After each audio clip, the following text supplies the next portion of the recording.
ошол рекламаны жазып аткан ондогон, жүздөгөн бөлүмдөр бар биздин Бишкек шаарында. Алар акчасын алат. Бул бизнес өзү. Акчасын алып бизнес алып аткандан кийин алар мыйзамды да билиш керек да. Ошол рекламада иштеген менин таанышым айтат.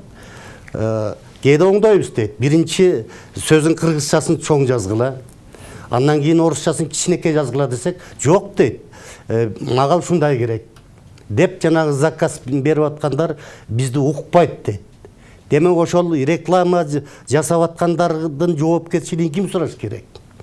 Аны ошол мэриядан сураш керек да. Аткаруу бийлиги ошолорго айып пул салыш керек.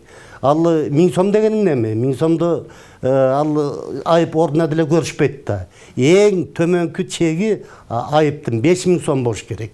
10.000 сом, керек болсо 50.000 сом. Себеби бул конституцияда кыргыз тили бул расмий тил деп, мамлекет тил деп жазылып турат. А бул тилди сыйлабагандык да. Бул кыргыз элин сыйлабагандык. Ошон үчүн алар тартынбай ошол мыйзамдын негизинде жакшы иштеш керек.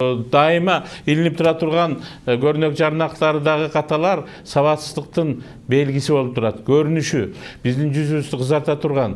Демек биз сабаттуулукка көңүл бурбай атабыз дегенди көргөзүп турат. Шылтоолор көп албетте. Көп шылтоо тапса болот. Аткаруу бийлиги, жергиликтүү өзүнүн башкаруу органдары ушул нерсеге кичине көңүл буруп койсо, бул чындыгында маселе болмок эмес. Бул мыйзамдар деле бар, бирок чындыгында 1000 сом экен. 1000 сом беребиз, 1 айга дейбиз. Ал эми жарнама кандай? Утурумдукта. Келет, коет, сатып түгөтүү. Ал распродажа. Келет, коет, ал канча 15 күн болот. Ал ошо боюнча чоң мыйзамды бузат дагы биз эскертип беребиз, 15 күндөн кийин алып таштайт, башкасын коюп алат. Да ошондой бир процедуралар болуп атат да.